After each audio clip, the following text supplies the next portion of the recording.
वैदिक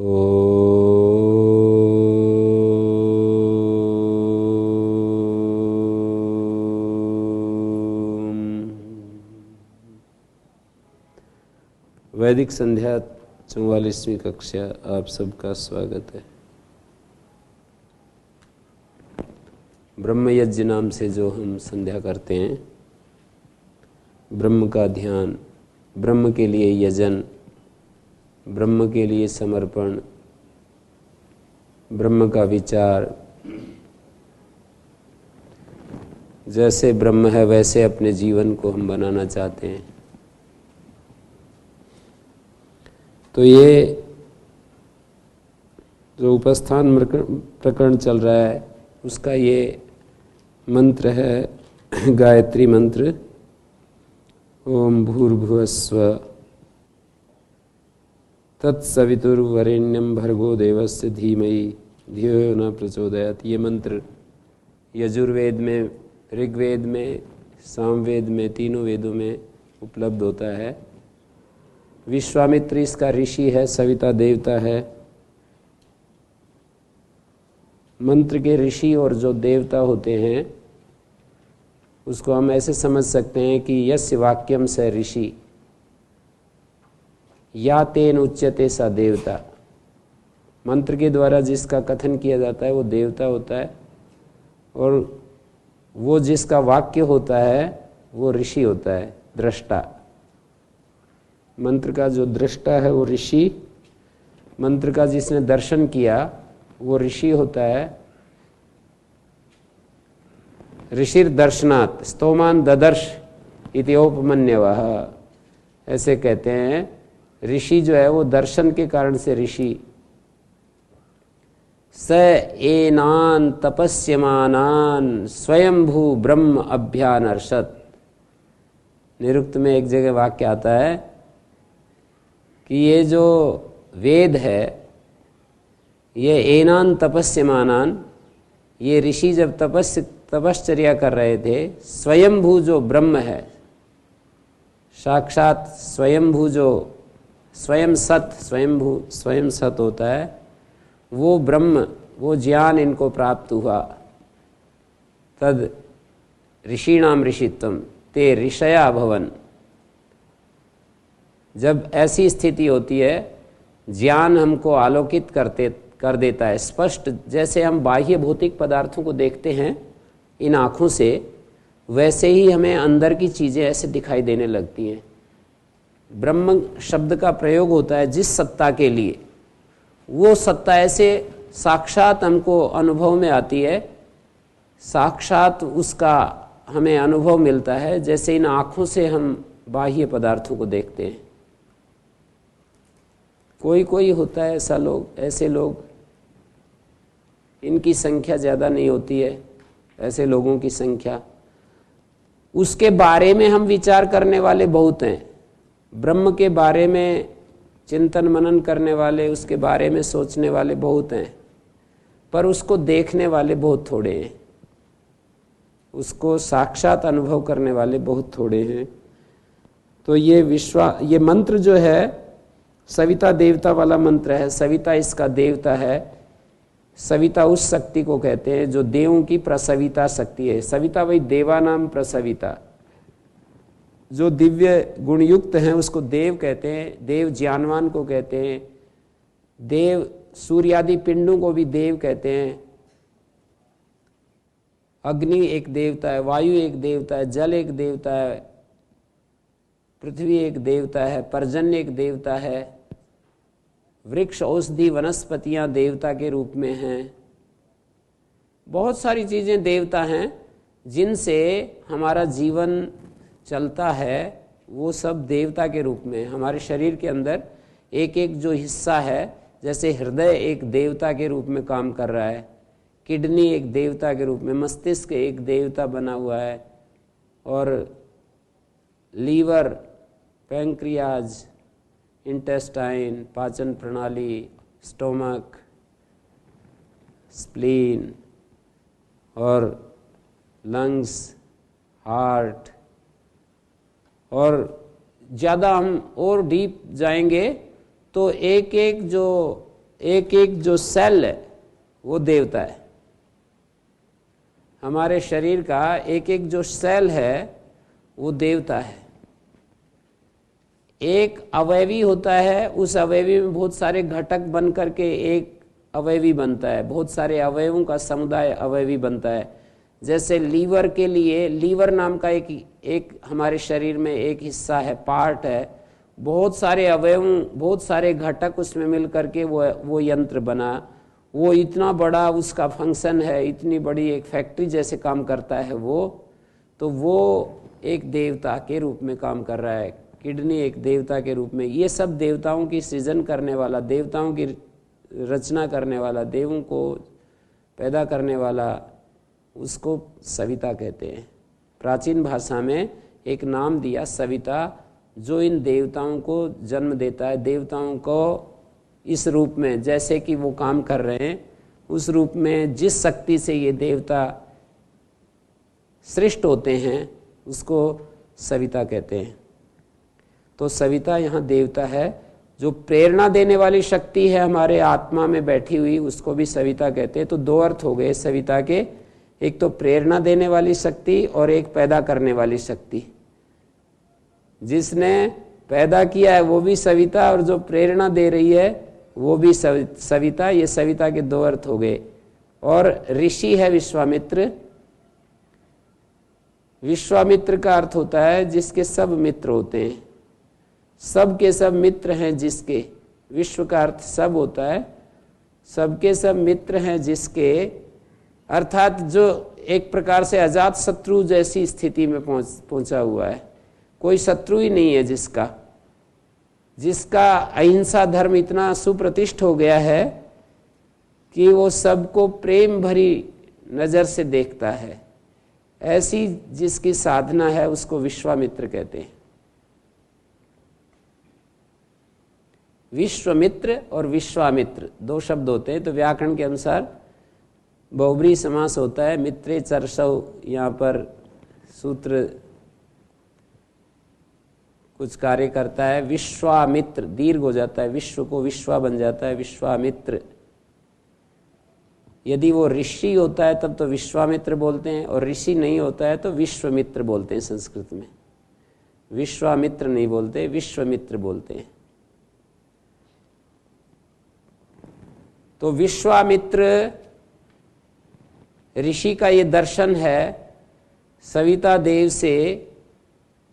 वो स्तुति भी, सविता देव की स्तुति भी कर रहा है, उसके साथ एकात्मता में होकर के कुछ अपने लिए प्रार्थना भी कर रहा है सविता देव से विश्वामित्र।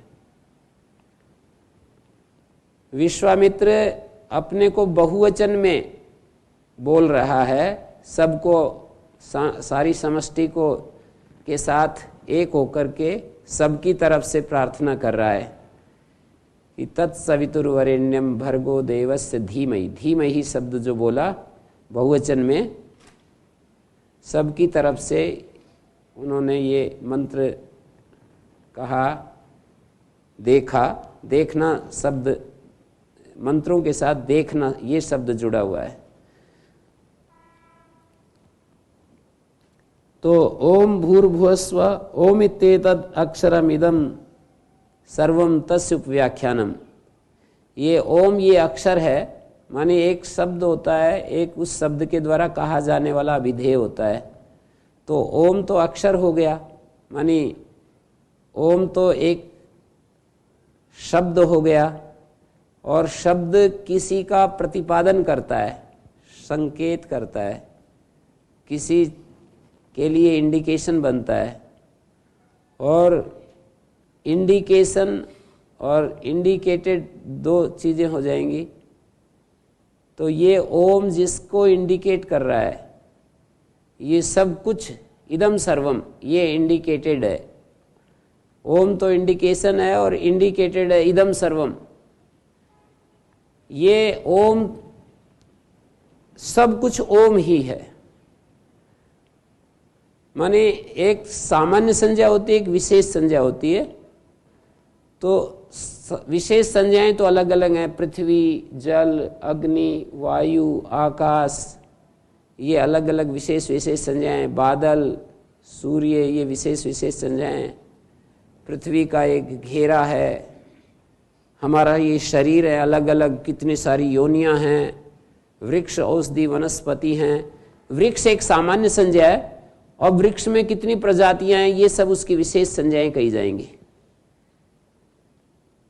तो सामान्य और विशेष संज्ञा करते करते अंतिम जो संज्ञा रख रहे हैं वो ओम, अंतिम जो संज्ञा है वो ओम है। हाँ जी। ओम गुरु जी प्रणाम। इस मंत्र में अंत में एक वाक्य आता है, अंत का एक इसका पद है, यच्च अन्यत त्रिकालातीतम तदप्य ओंकार्यो। ये जो त्रिकालातीत से क्या अर्थ निकालें?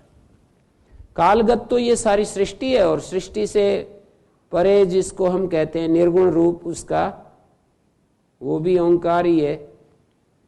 जो कालगत है उसको कहते हैं कि ये जो हमारे सामने जो दृश्यमान जगत है, जिसको हम देख रहे हैं, जिसके हम साक्षी हैं, ये भी ओम का ही रूप है। और इस काल से परे जो कालातीत रूप में है वो भी ओंकार है।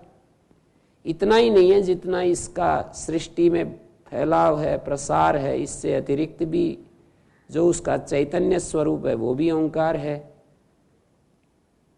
जैसे पुरुष सूक्त के एक मंत्र में कहा, पादोस्य विश्वाभूतानि त्रिपादस्यामृतम दिवी। तो पादोस्य विश्वाभूतानि, सारे जो भूत हैं ये भी ओंकार है। और त्रिपादस्यामृतम दिवी, जो उसका अमृत स्वरूप त्रिपाद रूप है वो भी ओंकार है। तो जो त्रिपाद है वो कालातीत है, तीन काल से परे, त्रिकालातीतम यदि कहें तो त्रिपाद रूप है वो त्रिकालातीत है, काल से परे है। और जो पाद रूप है वो कालगत है। कालगत का मतलब सृष्टि, त्रिकालातीत जो तृतीय धामन अध्ययरयंत सैनो बंधुर्जनिता स विधाता धामानि वेद भुवनानि विश्वा यत्र देवा अमृतम मानशाना। तृतीय धामन, जो तृतीय धाम है वो त्रिकालातीत है। उसका जो एक रूप जो इस सृष्टि में हमारे को अनुभव होता है, सब रचना में जो उसका स्वरूप आया हुआ है, ये कालगत है। क्योंकि ये जो दिखाई दे रहा है ये इतने समय तक रहता है, ऐसा हम इसके बारे में एक विचार रखते हैं और सभी लोग रखते हैं। और एक समय के बाद ये नष्ट हो जाता है, समाप्त हो जाता है, फिर इसका प्रादुर्भाव होता है, फिर नष्ट हो जाता है। तो ये कालगत रूप है। सृष्टि जो है उसका कालगत रूप है और स्वयं आनंद स्वरूप जो उसका निर्गुण स्वरूप है वो त्रिकालातीत है। तो ओंकार का दोनों, ओंकार को बताते हुए, ओंकार की व्याख्या करते हुए वो ये कहना चाह रहे हैं कि सृष्टि में आया जो रूप है वो भी ओंकार है। और इतना ही नहीं है, इससे परे जो रूप है वो भी ओंकार है। ट्रांसेंडेंटल अंग्रेजी में एक शब्द बोलते हैं कि वो अनिर्वचनीय जो रूप है, उसको हम अनुभव तन्मय तो हो सकते हैं, हम उसको बुद्धि के द्वारा जान नहीं सकते। और कालगत रूप को हम बुद्धि के द्वारा उसके नियमों को हम जान सकते हैं, उसको समझ सकते हैं। इसलिए दूसरी जगह कहा है, दूसरे उपनिषद में, द्वे है वही ब्रह्मणो रूपे। ये तैत्तिरीय उपनिषद में भी ये बात आई और बृहदारण्यक उपनिषद में भी, द्वे है वही ब्रह्मणो रूपे मूर्तम च अमूर्तम च सच्च त्यच्च निरुक्तम च अनिरुक्तम च निलयनम च अनिलयनम च। ऐसे ऐसे दो शब्दों का प्रयोग किया। ब्रह्म के दो रूप हैं, एक सतरूप है, एक त्यत रूप है। एक निरुक्त रूप है, एक अनिरुक्त रूप है। एक निलयन शब्द से कहा, एक अनिलयनम शब्द, जो दूसरों का सहारा आश्रय बना हुआ है और जो किसी एक है, उसका ऐसा स्वरूप है जो स्वयं ही स्वयं का सहारा है, जिसको भूमा कहते हैं। भूमा किसके सहारे से टिका हुआ है? बोले ना किसी के भी सहारे से नहीं, स्वयं महिमनी। अपनी ही महिमा में वो ठहरा हुआ है। यदि वह अमहिमनी, या यूं भी कह सकते हैं किसी की महिमा, अपनी भी महिमा में नहीं, तो उसका जो, इसीलिए उसको जो त्रिकालातीत है, बौद्धों ने उसको शून्य शब्द से कहा, नाम उन्होंने नहीं लिया, पर वो जो लक्षण उन्होंने बताए वो के वही घटते हैं। शंकराचार्य ने जिसको निर्गुण ब्रह्म के रूप में कहा वो सारा त्रिकालातीत है। ये जो कालगत रूप है वो सगुण रूप है, उसका गुणों से मिला हुआ रूप है। सगुण जो है उसमें निर्गुण भी मिला हुआ है, सगुण और निर्गुण का जो समुच्चय है वो सगुण है। जहां जहां भी गुणों की क्रिया है उसमें निर्गुण तो है ही। ये जैसे काष्ठ, लोहा, मिट्टी, धूप, पानी, जो कुछ भी हमारे अनुभव में आता है ये सारा गुणों का क्षेत्र है। इस गुणों के क्षेत्र में भी उसकी उपस्थिति है। तो ये इसको हम कह रहे हैं भूतम भवत भविष्यत। भूत, वर्तमान और भविष्य में जो आया ये ओंकार का कालगत रूप है, सृष्टिगत रूप है। हमारे ये शरीर दिख रहा है, केनोपनिषद में कहा प्राण का वो प्राण है। तो जो प्राण है और प्राण में जो व्यवस्था है ये उसका कालगत रूप है। प्राण से जो परे है वो उसका त्रिकालातीत रूप है। चक्षु का जो चक्षु है, मन का जो मन है, वाणी का जो वाणी है, सूर्य का जो सूर्य है, सूर्य में आया हुआ जो उसका रूप है। क्योंकि ऐसा तो हो नहीं सकता कि सूर्य में तो केवल विशुद्ध, बस वो यहां पर उसकी कोई व्यवस्था नहीं, उसका कोई यहां लेना देना नहीं, सूर्य में बस अपने ढंग से सारे नियम चल रहे हैं, काम कर रहे हैं, ऐसा नहीं कह सकते। सूर्य में जो एक बड़ी व्यवस्था चल रही है, सूर्य में एक बहुत बड़ी व्यवस्था चल रही है, उस व्यवस्था में भी वो सट करके बैठा हुआ है। सगुण का मतलब जो निकटतम है, जो सटा हुआ है, जो अनुगत है, उसको सगुण कहते हैं। निर्गुण का मतलब जो हटा हुआ है, व्यावृत है, दूर है। तद दूरे तदवंतिके, दूर से दूर है जो, ये उसका निर्गुण रूप है।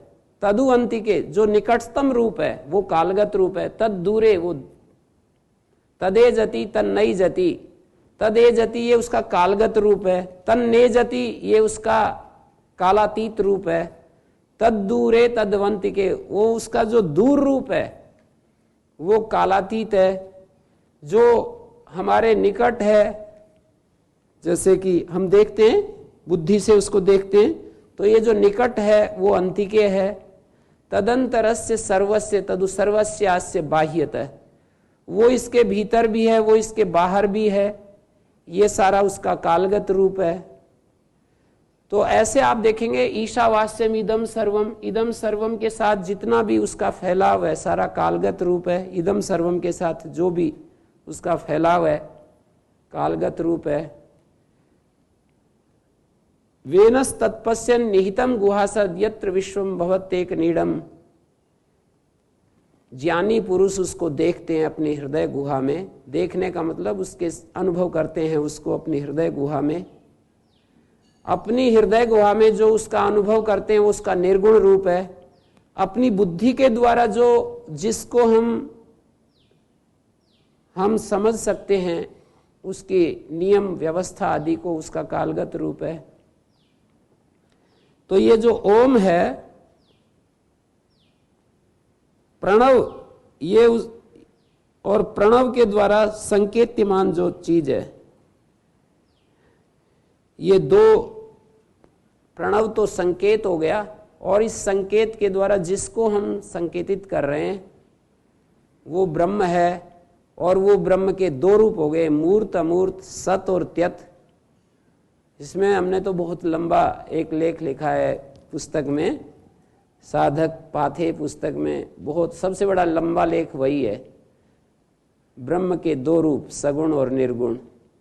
और उसमें बहुत सारी श्रुतियों के, वेद मंत्रों के उसमें उद्धरण भी दिए हैं, युक्तियां भी दी हैं, उसका सगुण रूप कौन सा है, निर्गुण रूप कौन सा है। और जब हम वृत्ति निरोध की स्थिति में होते हैं, कंप्लीट साइलेंस में होते हैं, वो उसका निर्गुण रूप है।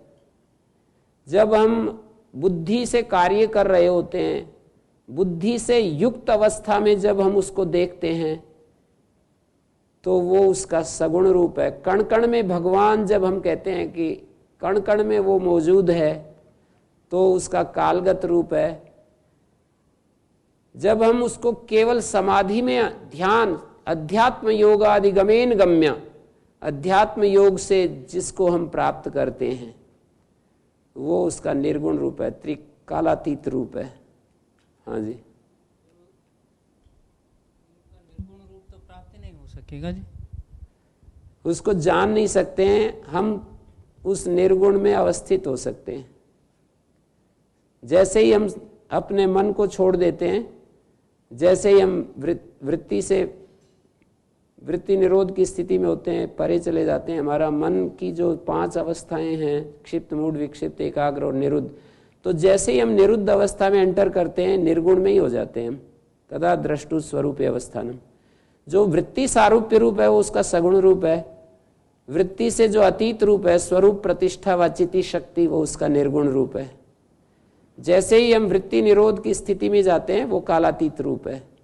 वृत्तियां शुरू है, अंत है, ये कालगत रूप है। उसके सिवाय कुछ है ही नहीं यहां। ऐसे जो ये वाक्य मिलते हैं, मानी उसकी उपस्थिति के बिना कुछ है ही नहीं, उसकी उपस्थिति के बिना यहां कुछ है ही नहीं। इसको आप ऐसे समझिए, आर्य समाज की भाषा में यदि समझें तो ऐसे समझेंगे, स्वामी दयानंद की शैली में, कि उसके सिवाय, उसकी उपस्थिति के बिना यहां कुछ है ही नहीं। वो तो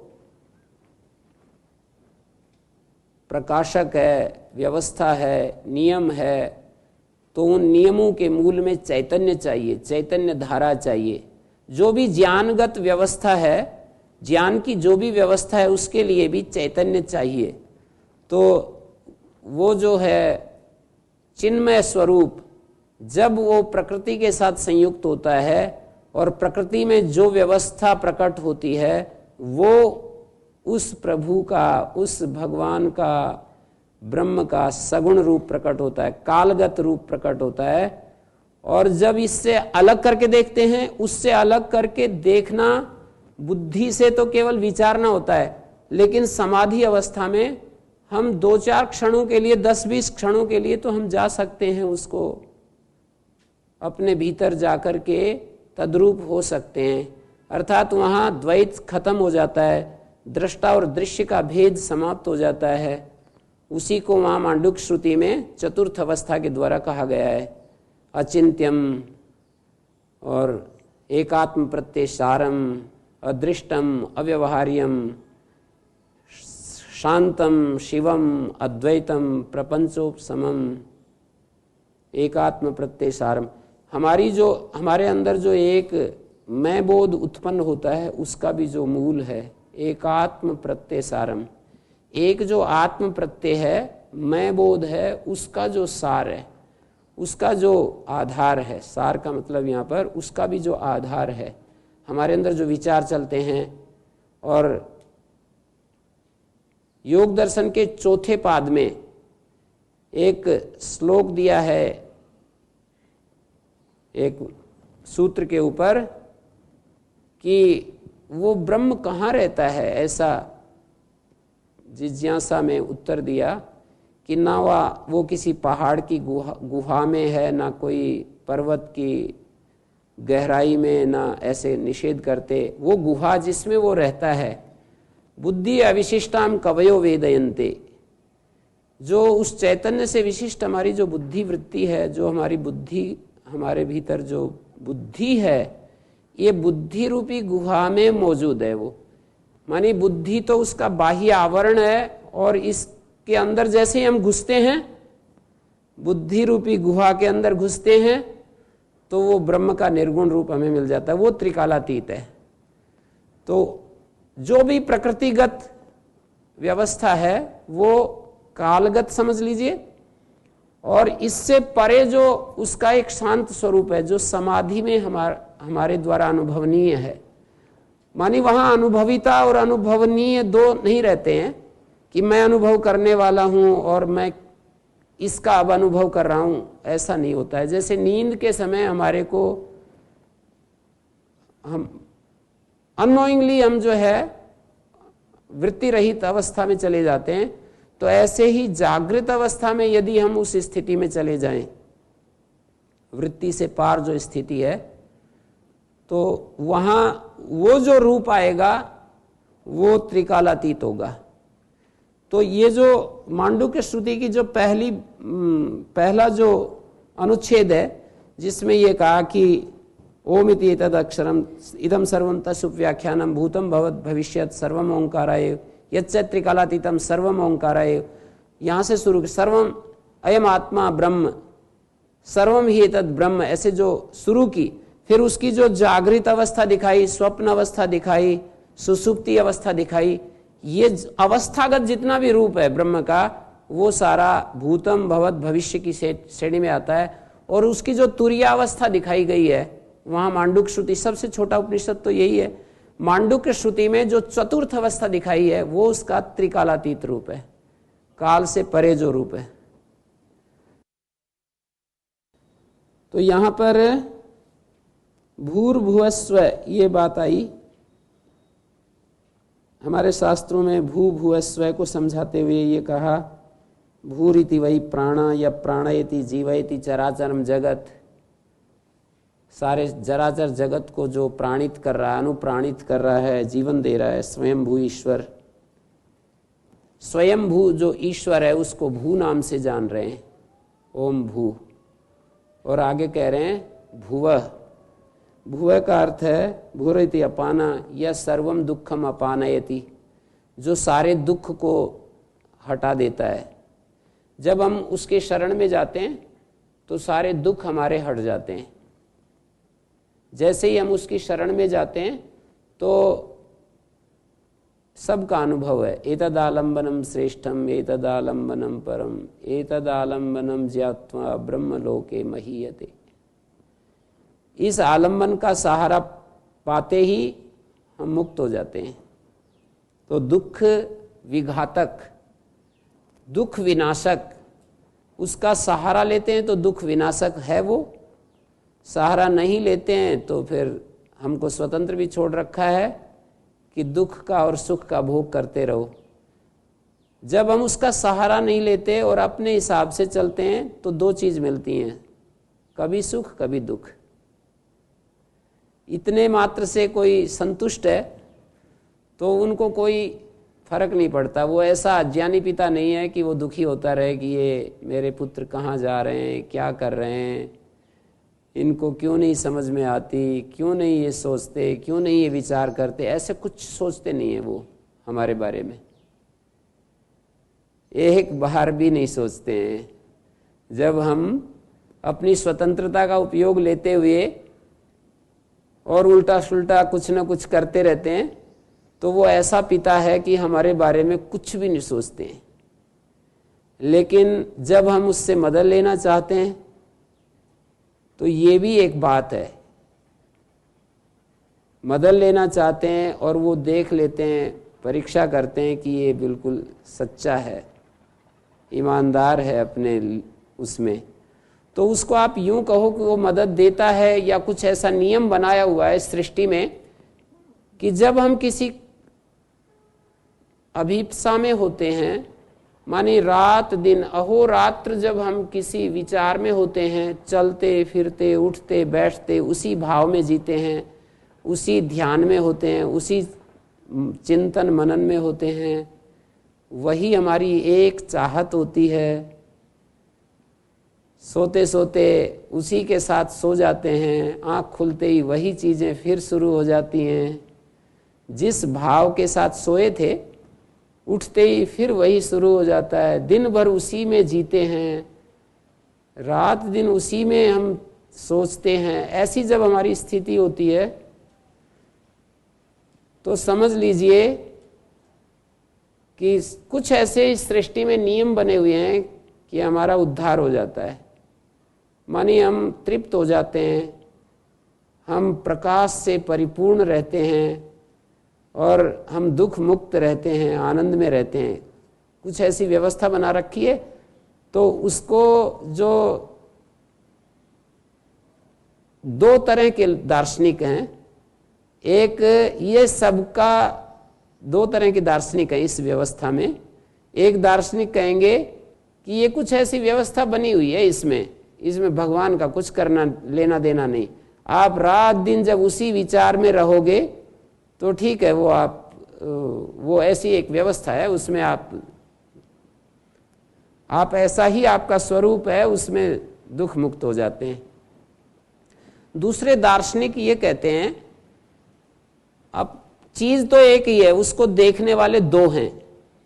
तो एक ये कहते हैं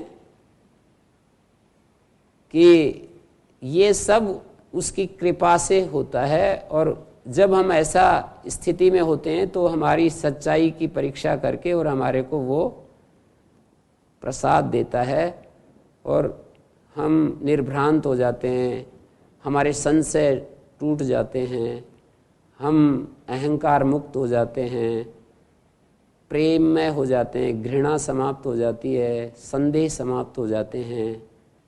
ये उसकी कृपा का परिणाम है, ऐसा बताते हैं।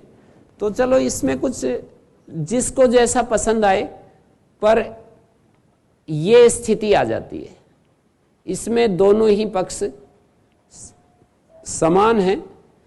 ईश्वर ये करता है ऐसा जो मानकर चलते हैं उनको भी वही स्थिति घटित होती है।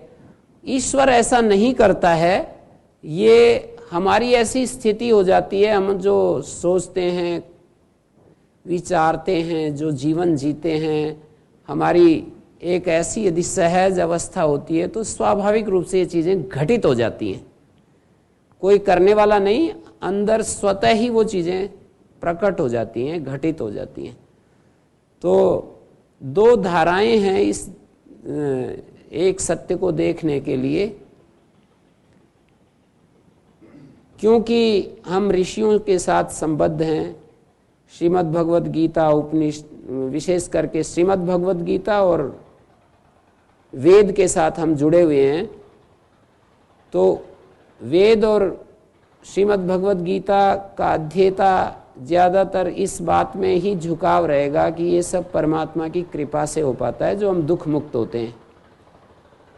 उसकी कृपा एक विशेष रूप से भी प्राप्त होती है। मानी हम जब सच्चे होते हैं और भक्ति करते हैं, उसकी भक्ति का अर्थ है आंतरिक प्रीति की स्थिति में रहते हैं, उसके साथ बहुत निकटता में रहते हैं। भक्ति का अर्थ होता है बहुत निकटता में रहना। श्रद्धा, भक्ति, प्रेम, श्रद्धा में बहुत निकटता नहीं है, अभी मानसिक प्रीति तो है पर अभी उतनी निकटता नहीं है। पर भक्ति में तो बिल्कुल एकदम से सट गए जाकर के। तो ऐसी जब स्थिति में रहते हैं तो भगवान की कृपा हमारे ऊपर होती है। ऐसा अनुभवी लोगों ने एक ने अपने जीवन के द्वारा हमको समझाया, और शास्त्र तो कहता ही है, जैसे उपनिषद आदि, विशेष करके जो मूल वेद संहिताएं हैं और जो ये श्रीमद् भगवद गीता को हम देखते हैं तो ऐसा प्रमाणित होता है। आजकल के हमारे बहुत ही निकट हैं श्री अरविंद और महर्षि दयानंद, इन लोगों ने भी इस बात पर बहुत बल दिया है। श्री अरविंद तो बहुत ही ज़्यादा इसको कहते हैं कि वो हमारा हाथ पकड़ करके हमें राह दिखाता है, हमें क्या करना चाहिए क्या नहीं करना चाहिए ये भी बताता है, सब कुछ हमको बताता है। हमारे अंदर उतर जाता है वो पूरा का पूरा अतिमानस उसका, हमारी इस मानव चेतना में उतर जाता है और हमको दिव्य बना देता है। वो ऐसे ऐसे शब्द बोले। तो ये भगवान की कृपा है। योग दर्शन में भी ईश्वर प्रणिधानाद्वा सूत्र के भाष्य में व्यास देव जी का संदेश इसी तरह का है। ईश्वर प्रणिधानाद्वा समाधि सिद्धिर ईश्वर प्रणिधानात्, दूसरे पाद में एक सूत्र है, वहां भी ये कहा कि भाई ईश्वर की भक्ति करने से हमारे को समाधि मिल जाती है। मन जो है निर्भ्रांत हो जाता है, शांत हो जाता है, मन की उछल कूद बंद हो जाती है। और समाधि का अर्थ होता है जीवन की तमाम समस्याओं का निराकरण। समाधि इतना ऊंचा शब्द है इन लोगों के द्वारा जो प्रयोग किया गया है कि ये कोई यदि इसका वजन यदि देखे, इस शब्द का वजन बहुत ज़्यादा वजन है। मानी हमारी मानव जीवन की जो आध्यात्मिक विकास की जो अंतिम अवस्था है वो समाधि है। हमारे प्रयास की जो अंतिम अवस्था है वो समाधि है। उसके बाद तो स्वतः घटित होता है जो कुछ घटित होना होता है। मानी समाधि के बाद क्या होता है? प्रज्ञा की उपलब्धि होती है। तो समाधि तक पहुंचने के लिए हमारे प्रयास हैं, मानी मन को एकाग्र करने तक हमारे प्रयास हैं। समाधि मानी मन को एकाग्र करने के लिए किया गया प्रयत्न। हम एकाग्र हो गए, उसके बाद तो स्वतः घटित होता है जो होना होता है। जी। भुवः का अर्थ आप अपान ऐसे कह रहे हैं ना जी? भुव मानी दुख नाशक, स्व मानी जो सारे जगत में व्याप्त हो रहा है, सर्वव्यापक। व्याने का अर्थ है कि ये भी होता है आनंद स्वरूप, और एक अर्थ ये भी होता है सर्वव्यापक। व्यानयति व्याप्नोति सर्वम जगत। ये मतलब पर्यायवाची शब्द से कह रहे हैं जी? हाँ, भूरीति वही प्राणा।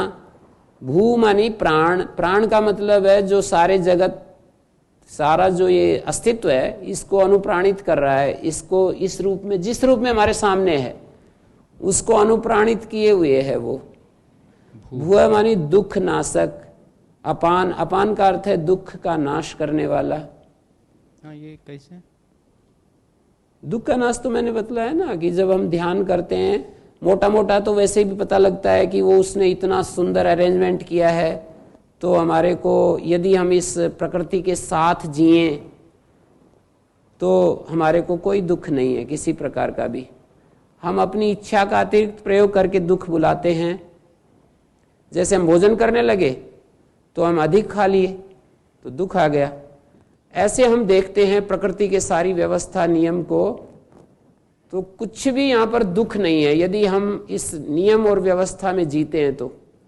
लेकिन हम अपनी इच्छाओं को इतना बढ़ाएंगे और ऐसा कर्म करेंगे तो फिर तो दुख ही दुख है, यहाँ उसके सिवाय कुछ है ही नहीं। तो वो उसकी जो व्यवस्था है उसमें तो दुख नहीं, पर हम उसकी व्यवस्था को तोड़ते हैं और इसलिए हमें दुख झेलने पड़ते हैं। व्यवस्था में कहीं दुख नहीं है। यदि हम उसकी व्यवस्था में सेट हो जाएं तो हमारे जीवन में दुख नाम की कोई, बाल्यकाल से और मरण पर्यंत उसकी व्यवस्था को पालन करते रहें, फिर देखो कल्पना करके कहाँ दुख है। तत्सवितुर्वरेण्यम, उस सविता देव का, सविता वो शक्ति है जो हमारी आंखों को प्रकाश दे रही है। सविता वो शक्ति है जो हमारे कानों को शक्ति दे रही है सुनने की। सविता वो शक्ति है जो हमारे वाणी को बोलने की शक्ति दे रही है। सविता वो शक्ति है जो हमारे ब्रेन का निर्माण किया है और वो काम कर रहा है। सविता वो शक्ति है, मैं घंटों तक इस बात को बोल सकता हूँ कि सविता वो शक्ति है क्या क्या कर सकती है, क्या क्या कर रही है हमारे लिए। सविता वो शक्ति है हमारे लीवर को बनाया, सविता वो शक्ति है हमारे फेफड़े को बनाया। कैसे कैसे उसमें एक एक अचंभे से भरे हुए कार्य हो रहे हैं। सविता वो शक्ति है जिसने किडनी जैसे छोटे से यंत्र को बनाया है। सविता वो शक्ति है जो हमारे हार्ट को इतना क्रियाशील बनाया। सविता वो शक्ति है, हम रोटी खाते हैं और वो रस रक्त मांस मज्जा में बदल जाता है, खून में बदल जाता है। सविता की शक्ति से ही हमारे मनुष्य की धातुओं का निर्माण होता है। सविता की शक्ति से ही एक मनुष्य से दूसरा मनुष्य, एक जीव से दूसरा जीव पैदा होता है। सविता की शक्ति से ही ये हरियाली दिखाई देती है। हम बीज को धरती में डालते हैं और वो फूट पड़ता है और वो आगे चल करके वृक्ष बनता है, उस पर फूल आते हैं, फल आते हैं। सविता की शक्ति से ही उसमें मिठास भरता है। सविता की शक्ति से ही ये सारा सौंदर्य में जो जगत है कितना कितना।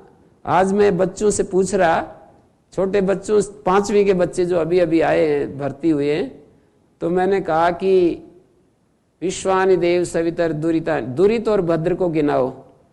तो एक छोटी बच्ची थी, उसने कहा ये कितना अच्छा है, ये सौंदर्य में, यही शब्द थे, ये कितना इस संसार को सौंदर्य से परिपूर्ण हम देखें, ये भद्र है और घृणा से भरे हों। छोटे बच्चों को देखो बात करके कैसी कैसी बिल्कुल अंतिम पहुंचे हुए व्यक्ति की बातें करते हैं, तो बाद में हमारा मन बिगड़ जाता है। जब छोटे होते हैं तो उतनी सारी बातें आती हैं, पर धीरे धीरे सरकते सरकते हमारा मन जो है बिल्कुल खराब हो जाता है। तो वो सारी सहजता, सारा जो दिव्यता है वो चली जाती है, सारा सौंदर्य हमारा गायब हो जाता है। सविता देव का जो वरेण्य भर गए, वर्ण करने योग्य जो भर गए, उसको हम धीमई धारण करें। ये वरेण्य शब्द जो है व्याकरण के अनुसार ये एक कृत्य प्रत्यय है, यूं समझ लो। और कृत्य प्रत्यय अर्हे कृत्यच शकीलिंग च, शक्नोती अर्थ में भी होते हैं और अर्ह अर्थ में भी होते हैं। तो वरेण्य का अर्थ है जो वर्ण करने योग्य भी है और वर्ण करने किया भी जा सकता है, दोनों बातें हैं। वर्ण करने के योग्य है, जैसे कि एक व्यक्ति है और वो किसी परीक्षा में बैठता है, तो उस परीक्षा में बैठने के लिए वो एलिजिबल तो है पर वो पास नहीं कर पा रहा है उसको, तो उसकी एक क्वालिटी कही जाएगी, एलिजिबल है, वर्ण करने योग्य तो है, वो उस परीक्षा में बैठने के काबिल है, लेकिन वो उसको पास नहीं कर पा रहा है, तो वो दूसरी क्वालिटी उसमें नहीं है। पर परमात्मा वर्ण करने योग्य भी है, वर्ण किया भी जा सकता है। जो भी अच्छी चीज होती है वर्ण करने योग्य होती है। जो भी अच्छी चीज होती है दुनिया में वो मनुष्य के लिए वर्ण करने योग्य होती है, पर ये जरूरी नहीं होता है कि वो वर्ण करने योग्य हो तो वर्ण की भी जा सके। जैसे पहले राजकुमारी होती थी कोई, तो बहुत सारे राजा होते थे, राजकुमार पहुंचते थे उसका वर्ण करने के लिए, तो वो वर्ण करने योग्य तो है सबके द्वारा, पर सबके द्वारा वर्ण नहीं की जा सकती। वो सबके द्वारा वर्ण नहीं की जा सकती, अपनी लिमिटेशंस है दुनिया के पदार्थों में। हम जो है प्रधानमंत्री बनना वर्ण करने योग्य, लिमिटेशंस हैं, सब उस पद को वर्ण नहीं कर सकते हैं। हम इसी तरह से कहीं भी जाकर के समझ सकते हैं कि वर्ण करने योग्य है, कोई भी अच्छी चीज होगी वर्ण करने योग्य होती है, उसमें कोई झंझट नहीं है समझने में, पर वो हमारे द्वारा वर्ण की भी जा सके ये तो जरूरी नहीं। कोई अच्छी विद्या, कोई अच्छा हुनर, कोई अच्छी सीख, सब वर्ण करने योग्य होती है। वरेण्य का अर्थ है वर्ण करने योग्य, और वरेण्य का अर्थ है वर्ण की जा सकने योग्य। वर्ण करने योग्य भी और वर्ण हमारी क्षमता के भी भीतर बता दिया। इसको वर्ण भी किया जा सकता है और वर्ण करने योग्य भी, वर्णीय भी है और वर्ण किया भी जा सकता है। ये किया जा सकता है मानी एलिजिबिलिटी भी है, कैपेबिलिटी भी है, कैपेबल भी हैं हम इसके लिए, एलिजिबल भी हैं हम। कितने 5 लाख लोग बैठते हैं आईएएस की परीक्षा, उसमें 5 लाख से ज्यादा ही बैठते होंगे आजकल। तो वो एलिजिबल तो हैं पर कैपेबल नहीं है, 100-150 निकलते हैं बस। तो 100-150 के लिए कहा जाएगा कि ये एलिजिबल भी हैं भाई, ये कैपेबल भी हैं उस पद के लिए। 100 व्यक्तियों को उन्होंने छांटा, तो ये एलिजिबल भी हैं, कैपेबल भी हैं। परमेश्वर जो है उस सविता देव का जो वरेण्य भर गए, वो एलिजिबल भी है हमारे लिए और कैपेबल भी, हमारी सामर्थ्य के भीतर भी है, हम उसको वर्ण कर सकते हैं, ऐसा वो भर गए। अब आप नहीं कर पाते हैं, ये तो हम उसको चाह नहीं रहे हैं इसलिए नहीं कर पाते। आप ये कहेंगे कि उसको भी कहाँ कुछ लोग ही कर पाते हैं, सबसे कम इसी को कर पाते हैं, फिर भी वरिण्य बता रहे हैं। तो उसके लिए इच्छा नहीं कर रहे हैं ना, उसके लिए जोर नहीं लगा रहे हैं। तो सविता देव जो सबका प्रेरक है, सबका उत्पादक है, सारे ऐश्वर्य से भरा हुआ है, उसको सविता कहते हैं। सारा इस जगत ऐश्वर्य, सारे ये जगत का विस्तार उसी का है।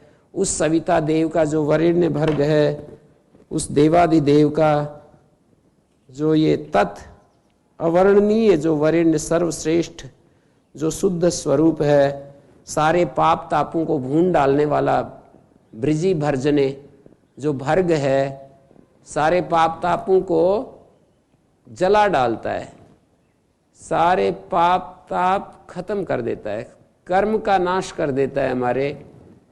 हमारे भूतकाल के जो कर्म हैं उनका नाश कर देता है। भूतकाल के कर्म का नाश क्या है?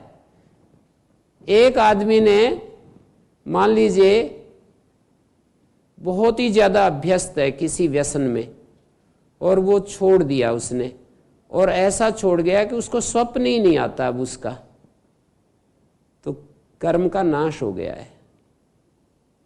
हाँ जी,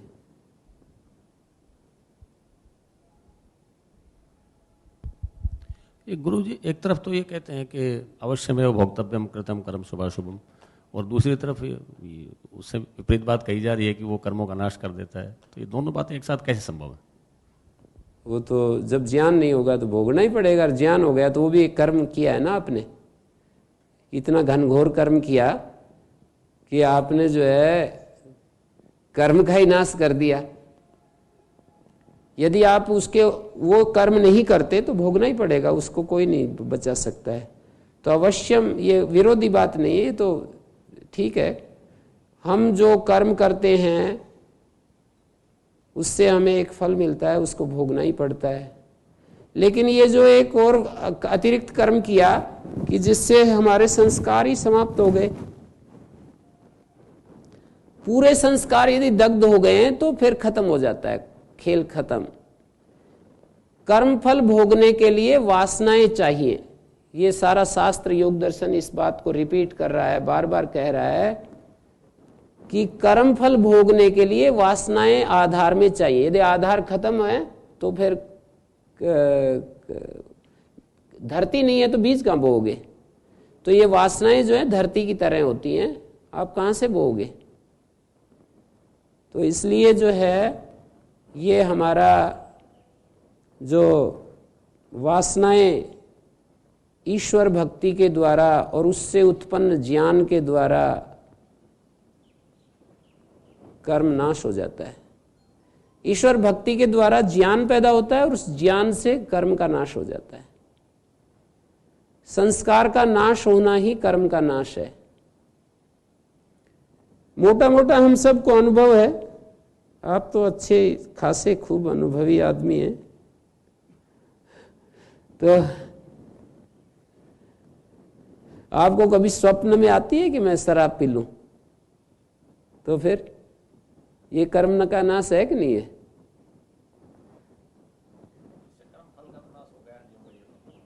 कर्म फल की बात जाने दीजिए आप। कर्म फल तो तब तक मिलता रहेगा जब तक हमारे को संस्कार है। ये कर्म फल मिलता है कि जैसे एक आदमी ने शराब पी, अभी उसके संस्कार बन गए, वो मन उसका करता रहता है। जागृत अवस्था में यदि पीने के लिए नहीं मिलता तो सोते सोते ही पीता है। तो ये जो है ये है कर्म फल मिलना। ये कर्म का फल मिल रहा है आपको। आपने जो कर्म किया था, बार बार आपके मन में जो वो विचार आ रहे हैं, बार बार आपको इच्छा हो रही है, कर्म का फल ही तो भोग रहे हो आप। दुखी होते हो, परेशान होते हो, फिर कर्म करते हो उसके लिए। निरंतर एंडलेस प्रोसेस है ये। कोई हमने काम किया, हमने गुस्सा किया और उससे एक कर्माशय बना, और फिर हमने गुस्सा किया, फिर कर्माशय बना, फिर गुस्सा किया, फिर ये कर्म फल मिल रहा है। ये दोबारा जो आप कर्म करते हैं ना संस्कार के कारण, वो कर्म का फल मिल रहा है आपको, और वो चलता रहेगा चलता रहेगा। और क्रोध के विरोध में क्रिया की आपने, और आपने ज्ञान की शक्ति लगाई कि ये अनावश्यक है, ये मेरे जीवन के लिए बहुत ही घातक है। आप शांत रहने लगे और आपने क्रोध की परिस्थिति उत्पन्न होने पर भी क्रोध नहीं किया, तो आपने क्षय कर दिया है उस कर्म का, और उससे मिलने वाले जो दुख होते हैं उनका भी क्षय हो गया। क्योंकि उस दिशा में, वो तो एक उदाहरण मैंने दिया, सारे कर्मों का क्षय समग्र ज्ञान से होता है, पर एक उदाहरण, आंशिक उदाहरण दिया कि जैसे गुस्सा करने से हमारे को गुस्से के संस्कार बनते हैं और उससे बार बार हम रिपीट होते हैं, उसी कर्म को बार बार रिपीट करते हैं, वो उस रिपीटिशन में भी हमको फल मिलता है। माने गुस्सा करते हैं, फिर कहीं कहीं बीच में किसी बड़े आदमी से गुस्सा कर देते हैं, फिर उसका फल मिलता है। कभी कभी बहुत ज़्यादा कर देते हैं, वो भी हमारे को अच्छा सा प्रसाद देता है। हमने उसके ऊपर गुस्सा किया तो वो भी अच्छा सा उस प्रक्रिया में बढ़िया सा प्रसाद दे देता है हमको। यदि हमारा कर्म क्षय हो गया तो वो प्रोसेस ही खत्म हो जाता है। किस लिए मिलेगा? अब कोई पिछली, मान लीजिए, प्रतिशोध निकाल रहा है, तो फिर वो आदमी अंगुलीमाल की तरह ये सोचता है, जैसे अंगुलीमाल को मारते थे ना जब पत्थर, और उसके लहू लुहान हो जाता था शरीर। भगवान बुद्ध ने कहा कि जाओ भिक्षा मांग कर लाओ। जब वो भिक्षा मांगने जाता तो लोग उसको पत्थर मारते, तो वो बड़ा खुश होता, आहा हा हा, मेरा पाप बह रहा है, मेरा पाप इसमें से निकल रहा है। तो ये ज्ञान तो ऐसे देखो शुद्ध कर देता है व्यक्ति को। तत्सवितुर्वरेण्यम भर्गो देवस्य धीमहि, उस भर्ग को, जो वरेण्य भर्ग है, उसको हम धीमहि, अपने ज्ञान, अपने बुद्धि, अपने मन, अपनी इंद्रियां, प्राण में धारण करते हैं। धीमहि, ध्यान के द्वारा धारण करते हैं। ये धीमहि, ध्यानेन धीमहि है, उसको हम धारण करते हैं, उसका ध्यान करते हैं। ध्यान जो है कैसे होता है? ध्यान शांति से उसी की तरफ रुख होना। जैसे कि हम जिससे प्रेम करते हैं उसके प्रति जैसे हमारा ध्यान होता है। छोटे बच्चे जैसे, आज मैं पूछ रहा कि ध्यान के प्रसंग में मैंने उनको बताया कि जैसे आप घर से आए तो आपको 1-2 दिन आपके माता पिता, भाई का ध्यान आया ना, बार बार वहीं आपका ध्यान जा रहा था। क्यों जा रहा था? क्यों आप उससे प्रेम करते।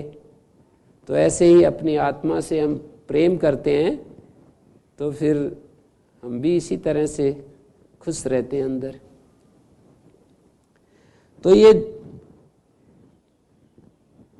भर्गय शब्द जो है, यदि प्रथमा का एक वचन मानो तो व्याकरण की तो सुविधा है ना इसका अर्थ करने के लिए कि भाई द्वितीया के अर्थ में प्रथमा है, व्यत्यय से द्वितीया विभक्ति के अर्थ में प्रथमा विभक्ति का सु हो रहा है, या फिर हम अर्थ तत्सवितुर्वरेण्यम यद भर्गय अस्ति तद धीमहि अध्यार करेंगे। जो उसका वरेण्य भर्ग है उसको हम धारण करते हैं। या भर्ग नपुंसक लिंग एक वचन है, यद वरेण्यम भर्ग धीमहि, उसको हम ध्यान के द्वारा धारण करते हैं। धियो यो न प्रचोदयात्, जो हमारी बुद्धियों को, हमारे कर्मों को, धी का अर्थ बुद्धि भी होता है, कर्म भी होता है, दोनों अर्थ होते हैं। जो हमारी बुद्धियों को, हमारी कर्मों को प्रकृष्ट मार्ग में, सत्य पथ में